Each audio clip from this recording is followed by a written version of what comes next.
sub-series at our church on the reason why we exist as a church.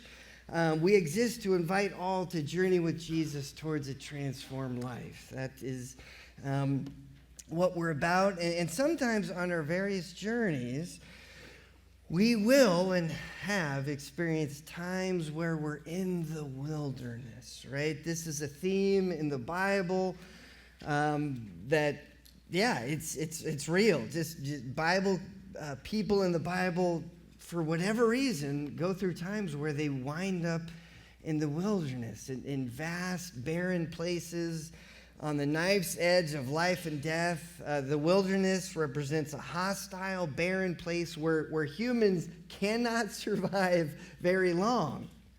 And so the question is, why does God repeatedly, not just like once or twice, but repeatedly lead his people into the wilderness, right? Last week we looked at Hagar and how she wound up in the wilderness. It really wasn't her doing. It was Abraham and Sarai's sin and shortcuts. And yet in the wilderness, she came to believe in a God who heard her and saw her. And so today we're going to be looking at the life of David and ask, why in the world did David wind up in the wilderness, and how did he respond when he was in there, when he was in the wilderness? So we're going to be taking, it's story time, folks. We're going to be taking a 30,000-foot view of David's life, but it's not for no reason. So where do we start?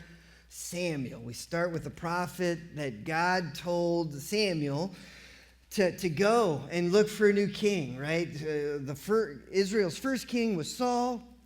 And he was tall, dark, and handsome, and strong, and good leader, and all this, but he wasn't following God's orders, right? He was at the beginning of his life, and then he veered off track, and he just was not being obedient to the Lord. And so God said to Samuel, "Hey, you're the prophet. I want you to find the next king of Israel." So he is led by the Lord to go to a guy named Jesse's house. And Samuel sees all of Jesse's sons. I mean, they kind of lines them up.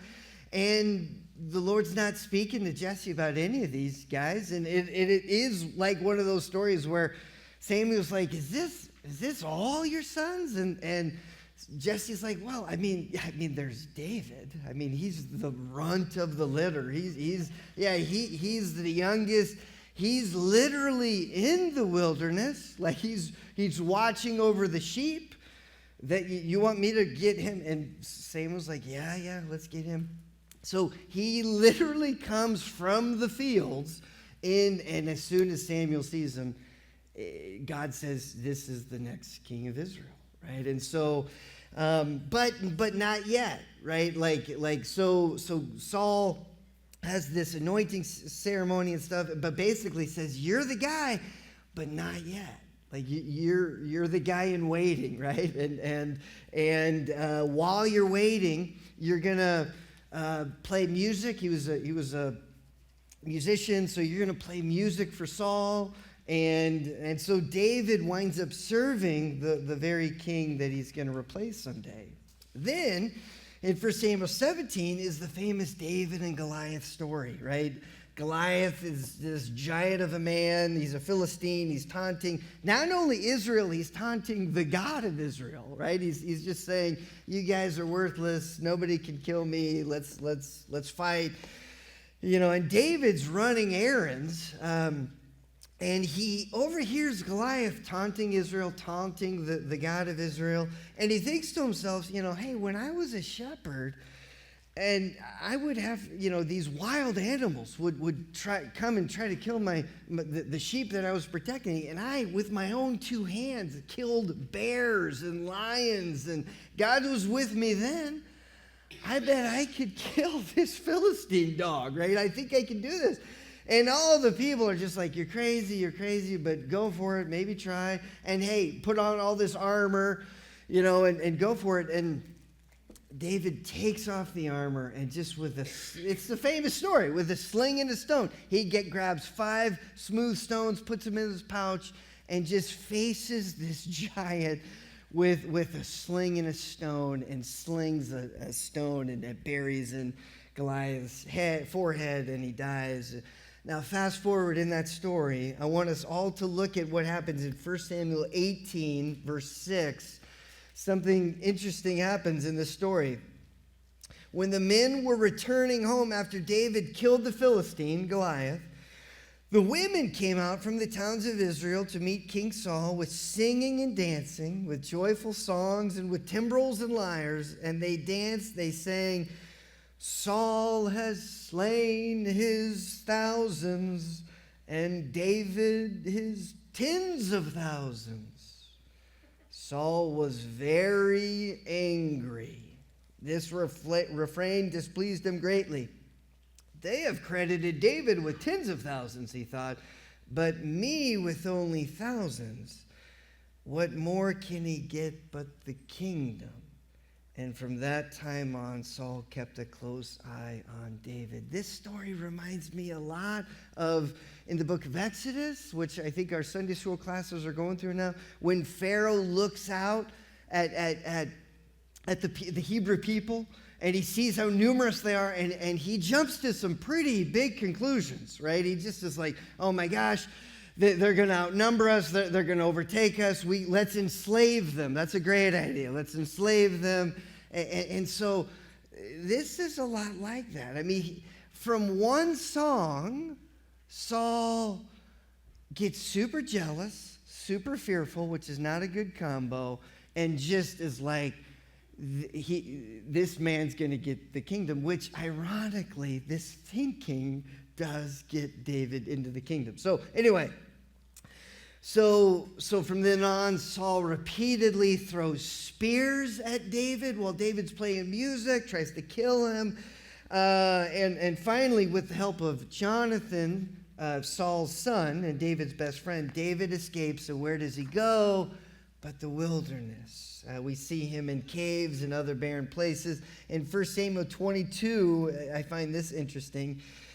We read this: David left Gath and escaped to the cave of Adullam. When his brothers and his father's household heard about it, they went down to him there. All those who were in distress and in debt or discontented gathered around him, around David. And he became their commander. About 400 men were with him. So, I mean, to me, picture Robin Hood a little bit, like Robin Hood and his merry men. These are people that outsiders had nothing left to lose, and David's got a little crew, and not little. I mean, 400 men are out there in the wilderness, right? And then in chapter 23, David's still on the run. And one of those merry men happened to be a priest that he ran away because Saul tried to kill a bunch of priests that helped David, all right? But this priest ran away, found the merry men, became one of the merry men, and David, though, is asking this priest, kind of going through the priest to get to Yahweh, because he doesn't know which direction to go. Literally, in chapter 23, David's like, God, I don't know where to go. Like, can you direct me? And so he's praying, and God's literally saying, go this way, go into this cave. And he's being obedient. So David here, it's contrasting. David is obedient to the Lord for everything, and Saul wasn't, right? And David's in the wilderness where it's hard. And so anyway,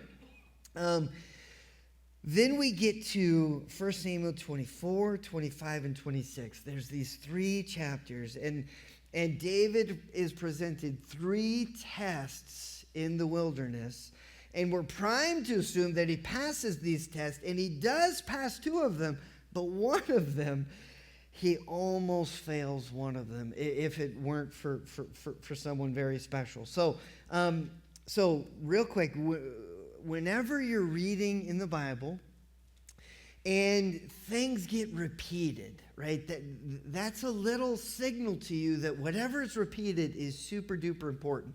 Also, and we've talked about this before, but when you're reading the Bible And it feels like you've read this same story before, right? Like it's called a chiasm, a Hebrew chiasm, where there's a story, and then there's something in the middle, and then there's another story. I call it a sandwich, bread, meat, bread, right? And whenever these outside stories are super duper duper similar, that's a key that whatever's in that middle meat patty is super duper important. And the bread plays off of that. So to give you an example, let's hear chapter 24, 25, and 26. So, 1 Samuel 24. If you've ever gone to Sunday school ever as a kid, you probably know this story, because this story, or if you want to do Bible time at home, I would start with this story because it gets kids' attention very quickly. So Saul is trying to hunt down David, and David is in a cave, and Saul has to go to the bathroom. He's got to go number 2. And so, yeah, I know. See, kids are already like, what? And so he's got to go number 2, and he's got to relieve himself. So he goes into this cave, and in the cave, the very cave that he's going to the bathroom in, David and his merry men are deeper in the cave, right?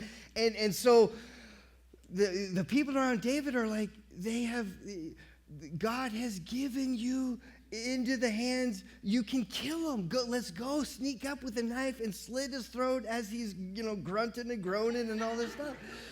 And so he creeps in there with a knife, him and this other guy.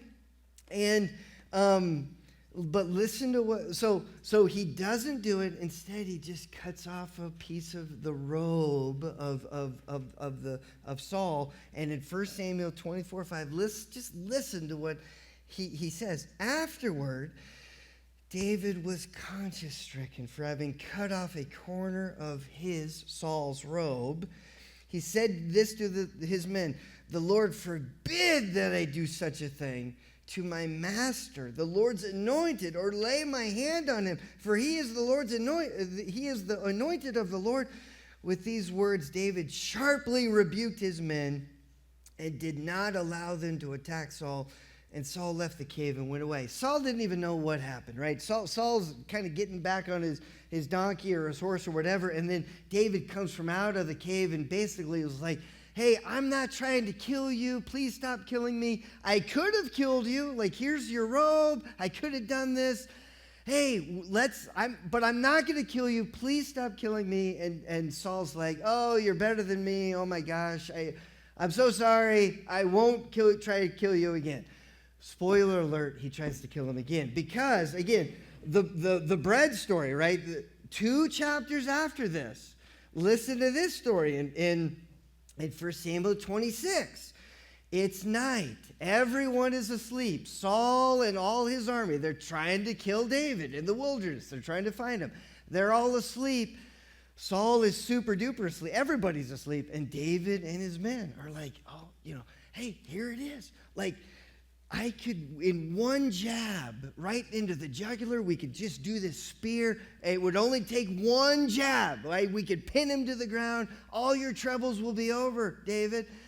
And David, it's so similar. He goes, and he's with this other guy. He forbids to do it. Instead, he takes some of Saul's stuff, right?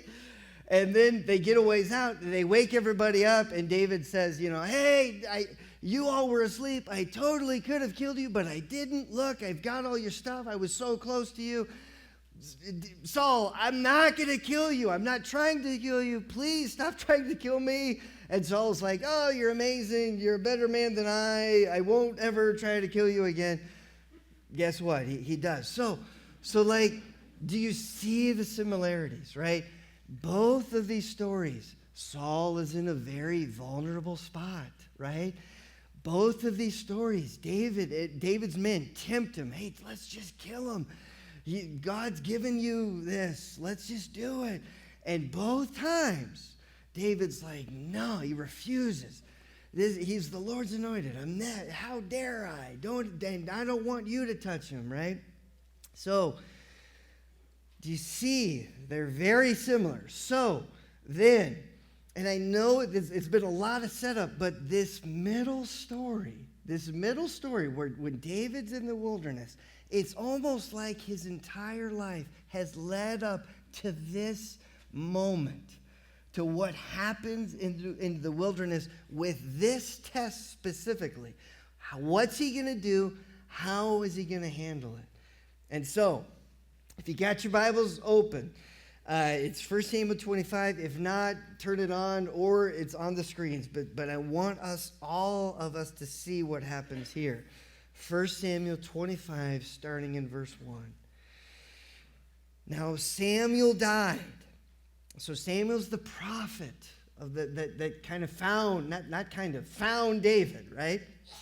So Samuel died, and all Israel assembled and mourned for him, and they buried him at his home in Ramah. Then David moved down into the desert of Paran.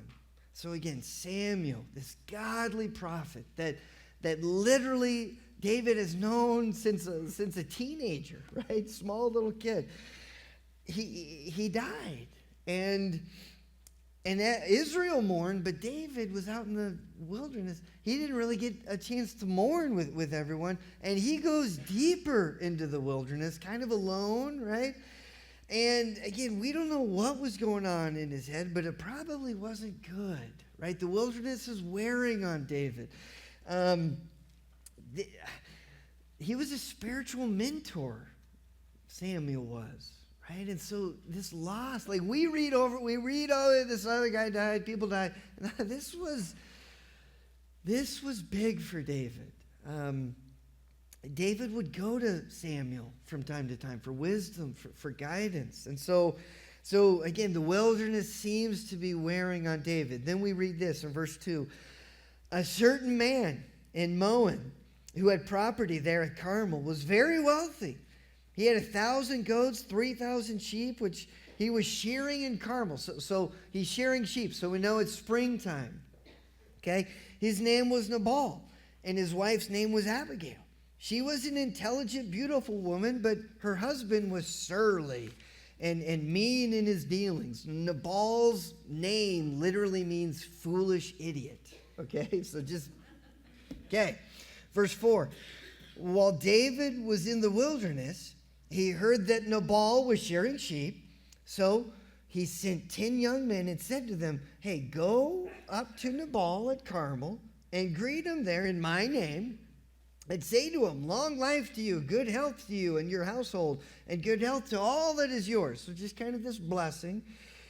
And now I hear that it's sheep shearing time. When your shepherds were with us, we did not mistreat them. And the whole time they were at Carmel, nothing of theirs was missing. Ask your own servants, and they will tell you.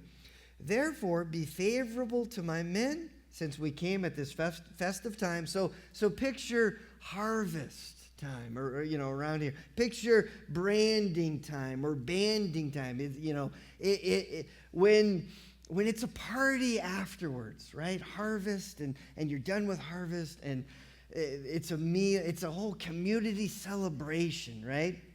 So again, David's kind of asking, Can we come to the party? You're going to have a party, right? And I know you don't know me, but I was watching after your crew. Nothing bad happened to them while they were in the wilderness, right? And so if you could be favorable to me, I've been out in the wilderness a while. I'm kind of hungry. I'd love to. So he's literally asking himself over to a party, right? That's what David's doing. And so verse 9, when David's men arrived, they gave Nabal this message in David's name, and then they waited, right? So it's kind of odd that they're waiting. I mean, Nabal didn't give an answer right away. He's just kind of waiting there. So what's up with this guy? Then verse 10, Nabal answered David's servant. So again, David's not there. David's in the wilderness. He sent his crew, or part of his crew, to ask this Nabal, hey, can we come to this party? Nabal answered David's servants, who is this David? Who is this son of Jesse? Many servants are breaking away from their masters these days. Why should I take my bread and water and the meat I slaughtered for my shearers and give it to men coming from who knows where. So Nabal's saying no, right? Like, thanks, but no thanks. David's men turned around and went back. When they arrived, they reported every word. David said to his men, each of you strap on your sword. So they did, and David strapped on his as well, about 400 men. So his crew went up with David, while 200 stayed with their supplies. So his crew grew, right? David's going to kill this guy, right? Like he totally goes from really cool, really chill, right? Calm, cool, collected, to full of rage, right? I mean, this is Dr. Jekyll and Mr. Hyde stuff going on. And why? Why? I mean, again, remember the sandwich stories. He was brokenhearted for just cutting a piece of robe off of Saul, right? And now, I mean, he wants to kill. Why? Why is he so angry? Because he gets insulted. He did get insulted, like verbally, you know, among all the people. He got insulted. But again, I mean, why is he so angry, though, right? We must remember, I mean, people in the Bible are just that. People. They're complex, right? They're not two-dimensional. They're real. They're raw. David lost his cool, but let's keep digging to why. Again, we must remember, we're supposed to remember the stories that flank this story, the pieces of bread, right? In those stories, David wouldn't even consider harming someone above him, right? Socially, the king of Israel. He didn't want to do that. Someone that Saul had greater authority. But in this story, when someone that has lower authority than David, when someone lower than him socially insults David, shames David publicly, his response is, I'm going to kill you. And not just you, but all you, whoever you're around, you are going to die. Now let's keep reading what happens. Verse 14. One of the servants told Abigail, Nabal's wife, David sent messengers from the wilderness. Again, wilderness is cueing you. To give our masters his greeting, but he, meaning Nabal, hurled insults at them. Yet these men were very good to us. David's men were very good. They did not mistreat us. The whole time we were out in the fields near them, nothing was missing. Night and day, they were a wall. That's another image of Egypt, right? God bringing this wall of protection. A wall around us the whole time we were herding our sheep near them. Verse 17. Now think it over and see what you can do, because disaster is hanging over our master Nabal and his whole household. He is such a wicked man that no one could talk to him. So again, they're talking to Abigail, right? Nabal's he's a foolish idiot. They're talking to Abigail. Abigail, verse 18, acted quickly. She took 200 loaves of bread, 2 skins of wine, 5 dressed sheep, 5 seahs of roasted grain, 100 cakes of raisins, 200 cakes of pressed figs, and loaded them on their donkeys. Then she told her servants, go on ahead of you, I'm going to follow you. But she did not tell Nabal. Very wise. Verse 20. And she came riding her donkey into the mountain ravine. There was David and his men descending towards her. So picture the scene. Abigail's coming, David's coming. And she met them, verse 21. David had just said, so this is out loud, it's been useless, all my watching over this fellow's property in the wilderness so that nothing of his is missing. He has paid me back evil for good. May God deal with David. Now he's talking third person. That's scary, right? Be it ever so severely, if by morning I leave alive one male of all who belong to him. Have you ever talked to yourself, right? Out like you're spinning your wheels, and maybe it's inside the self-talk inside your head, or maybe I'm the only one that gets, sometimes I get so angry and I'm just talking to myself and I'm revving myself up. I mean, he is going to war, right? And so he's literally talking this out, right? And that's and he's getting, as he's talking, he's getting angrier and angrier. Again, the biblical portrait of humans, it's jolting because we don't like this David, right? This David might hit a little too close to home, actually. Like it's almost too much like us. But it's true. It's true to real life. David was not perfect. He had flaws. And this piece of his heart, right here, when he hated being insulted by inferiors. He hated it, right? This needed to be worked out. Let me ask you, why didn't Samuel, when he first sees that young David, why didn't he just appoint him as king right then and there? It's because of this story right here, right? There's some stuff in the wilderness of life that you just have to go through so that you see your stuff, your bad stuff, that will come out sooner or later. These character flaws that you can hide them for a while, but when you're in the wilderness, they will come out. And you, being self-aware, have to see them for what they are, and then you have to do something about it, right? You have to. It's these chances, these times. Why is David in the wilderness? It is for this reason, right here. What he does next is crucial. Let's read on. Verse 23. When Abigail saw David, she quickly got off her donkey, bowed before David with her face to the ground.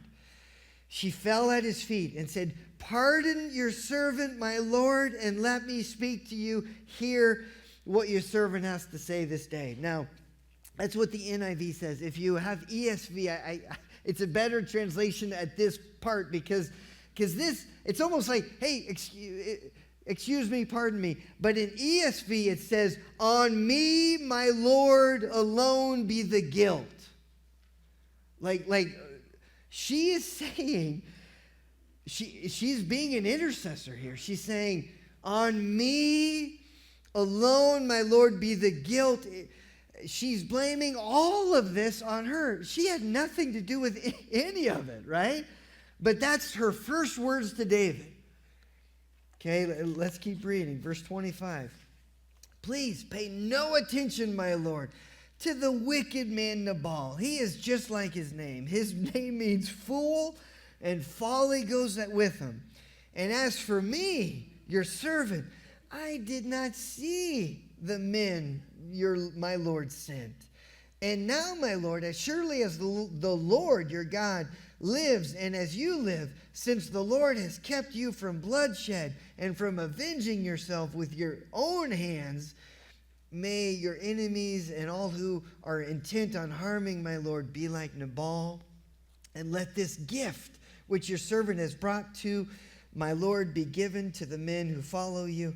Please forgive your servant's presumption. The Lord your God will certainly make a lasting dynasty for my Lord, because you fight the Lord's battles, and no wrongdoing will be found in you as long as you live." And then listen to verse 29. "Even though someone is pursuing you to take your life, the life of my Lord will be bound securely in the bundle of the living by the Lord your God, but the lives of your enemies he will hurl away as from the pocket of a sling. It's almost like Abigail is literally bringing up the David and Goliath story to David. She's saying, hey, remember when you gathered those 5 small stones and you put them in your pouch? God, you are like one of those rocks in the pouch of the Lord, right? And all your enemies, they will be flung. They will be flung as a sling and a stone away from you because God is with you.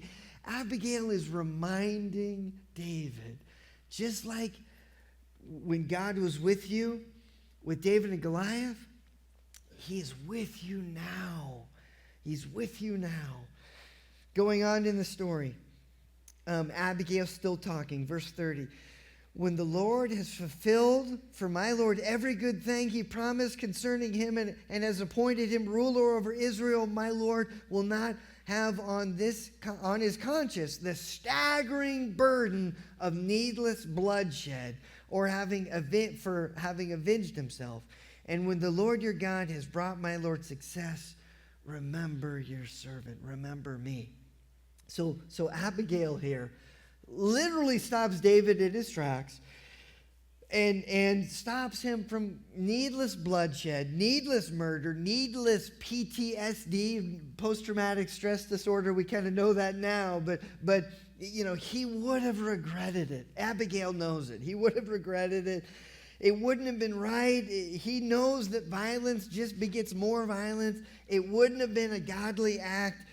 He would have deeply, deeply regretted taking matters into his own hands, right? We've talked about that theme too, right? It would have not been something that the future Messiah out of David's line would have done, right? And so verse 32, David says to Abigail, so now David's talking, praise be to the Lord, the God of Israel, who has sent you today to meet me. May you be blessed for your good judgment and from keeping me from bloodshed this day and from avenging myself with my own hands. Right? He says it right there.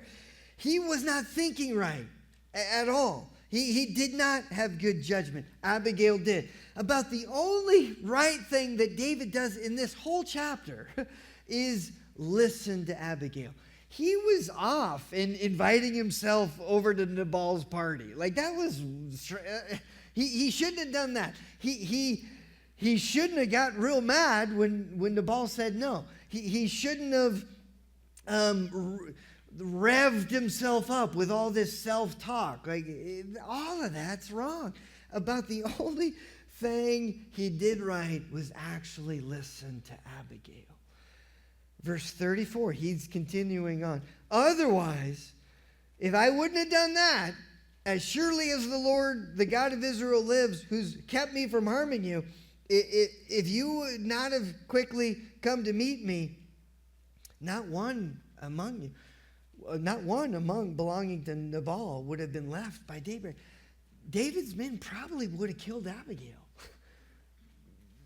Right? I mean, maybe not, but probably. I mean, just massacre. Then David accepted from her hand what she had brought from him, all the food, right? Go home in peace. I've heard your words and granted your request. So you can read the rest of the story.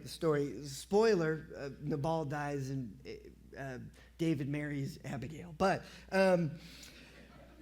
what can we learn, right? What can we learn from David in the wilderness? Well, again, right away, David's a real guy with real emotions. He's raw. He just lost his mentor, someone very special to him, and he's vulnerable, and he got triggered, right? He felt lonely without Samuel. He was hungry in the wilderness. And here's the other thing. We need to remember there's an enemy. We have a shared enemy, right? There's an enemy of our souls that loves to kick us when we're down, that loves to find us in the wilderness and kick us. He wants nothing more to destroy us. And 1 Peter 5:8, Peter says, hey, be sober-minded. Hey, think, remember. Be watchful. Open your eyes. Your adversary, the devil, prowls around like a roaring lion, seeking, like looking for someone to devour. Right? And so, because again, friends, this, and we don't know what would have happened, what could have happened, but this could have been real bad, real quick with David. I mean, Abigail's right. Like, he would have regretted this the rest of his days. And PTSD is a real thing. It would have haunted him. It wouldn't have been good. So just knowing, like, I think the enemy was in this story, right? I just do. It's got the fingerprints of the enemy in it. And so just know, when we're in the wilderness, keep your guard up, right? Look for the way out of temptation. The Apostle Paul promises us in 1 Corinthians 10:13, there is always a way out of temptation. 1 Corinthians 10:13, no temptation has overtaken you that is not common to mankind. Everybody deals with temptation. God is faithful, and he will not let you be tempted beyond your ability. But with the temptation, he will always, always, always provide a way out, a way of escape, that you may be able to endure it. So listen, for those of you in the wilderness right now, if you're being tested by God, because God, as we've seen, uses wilderness times for testing, to bring out, to draw out some character flaws, some things that we need to know about, we need to see, we need to bring to Jesus, right? If you're in the wilderness, do you see your way out? The way out, right? Because God will always provide a way out. Now again, sometimes we don't see the way out because of all the negative self-talk that we either say in here or out loud when you're alone, and you can rev yourself up. I can't believe she did that. I can't believe how disrespectful he was, and on and on and on and on and on, right?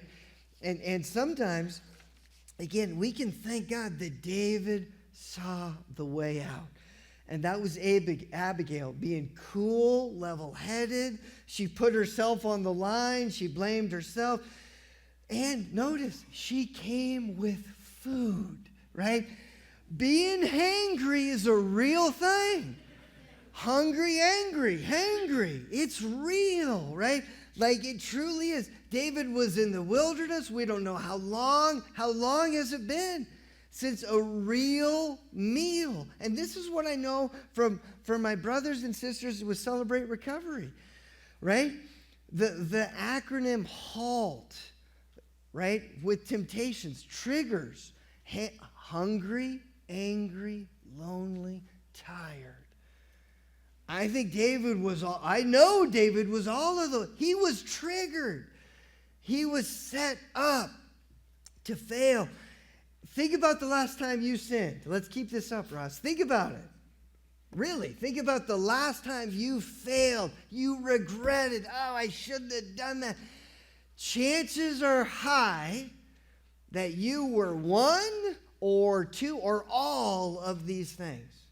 Hungry, angry, lonely, tired, right? Sometimes, listen to me, sometimes the way out, the way out of temptation is a meal. Eat something. Sometimes it's going to sleep at night.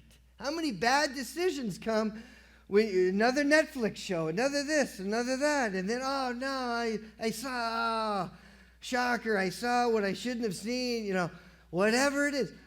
Sometimes it's just going to bed. You're tired. Go to bed. Sometimes you're lonely. Call a friend. Ask for prayer. Sometimes you're angry. Take a deep breath. Pray. Slow down. I mean, literally, folks, this isn't rocket science. Sometimes you just have to realize the trigger, and that's how, David, thank God he saw Abigail. Like he could have just saw her, listened to her a little bit, and then said, yeah, lady, whatever, and just kept going. But he didn't. He saw the way out. The way out is Abigail. Literally. It's Abigail. And so David passes all 3 tests in the wilderness, right? But only by the grace of God, literally. Only by Abigail showing up. But he did it, right? He saw the way out. And because of that, David is one of the greatest kings Israel had ever had, right? Other kings get rated by, is this king like David or not? Like he becomes the gold standard. Now, was he perfect? Was he sinless? No. He messed up greatly and wound up in the wilderness later on in life, but that literally is a whole other sermon, right? But listen, there has only been one. There has only been one person that has never, ever sinned, that never messed up. And that one person, guess what? He got hungry. He fasted 40 days. He got lonely. Right? Or he got angry when he flipped over tables, but he didn't kill anybody. Right? He got lonely when John the Baptist got beheaded. He felt that loss of a friend, a mentor. He felt that. Right? He got pretty lonely when all his 12, his crew, when they all left him. He got pretty tired carrying the cross. Yeah, he fell a lot on that day. Okay, and let's talk about this. Talk about when inferiors insult you, right? Shame you publicly. How about when they spit on him, right? When the Roman guards crafted a crown of thorns and shoved it on his head and gave him a purple throne and a staff and mocked him publicly. You think Jesus was feeling a little like what David and Nabal? I think so. But he never, ever sinned for you and for me. He felt it, though. Oh, he felt all of that. But he never messed up, never fell short.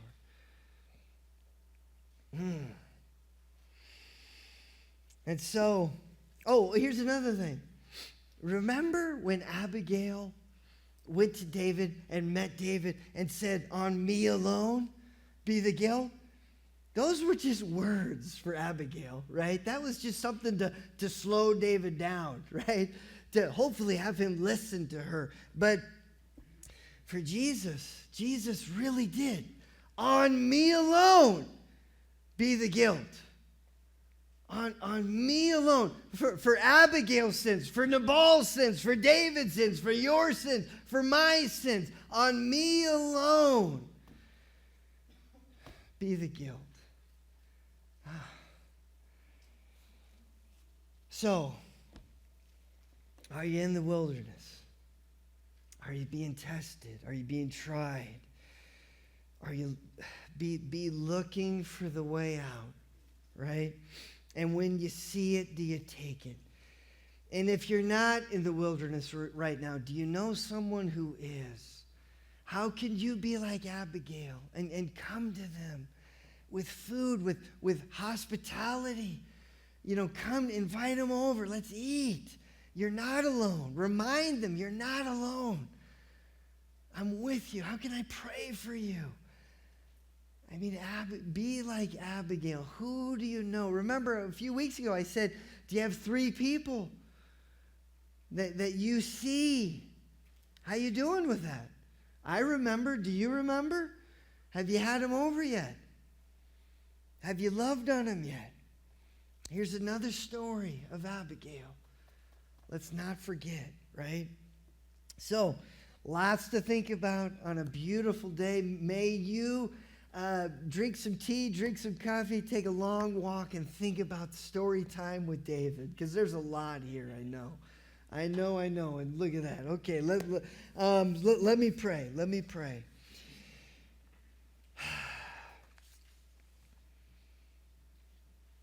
Heavenly Father, we thank you for this day. And God, thank you for the wilderness. Thank you for times when all we have is you. And God, I know the stuff that comes out in the wilderness is not fun. It's very hard to see that. But God, you use the wilderness because David wasn't ready. You taught him. So God, what do we need to hear from you during this time? May we have ears to hear and eyes to see. And God, I pray that they would see the way out of temptation. We don't have to say yes to temptation. We don't have to play into the enemy's schemes. We don't have to. You are stronger. Your way is better. So remind us, God, to eat, to sleep, to call a friend, to pray, to breathe. And thank you for the one. Thank you for the one that lived our life perfectly for when we do mess up, when we have failed. You have redeemed us. You have bought us back by your blood, Jesus. Thank you. Thanks be to God through Jesus Christ, our Lord. In the beginning was the Word, and the Word was with God, and the Word was God. And the Word became flesh and made his dwelling among us. And we've seen his glory, the glory of the one and only Son, who came from the Father, full of grace and full of truth. Go now in grace. Go now in truth. Amen.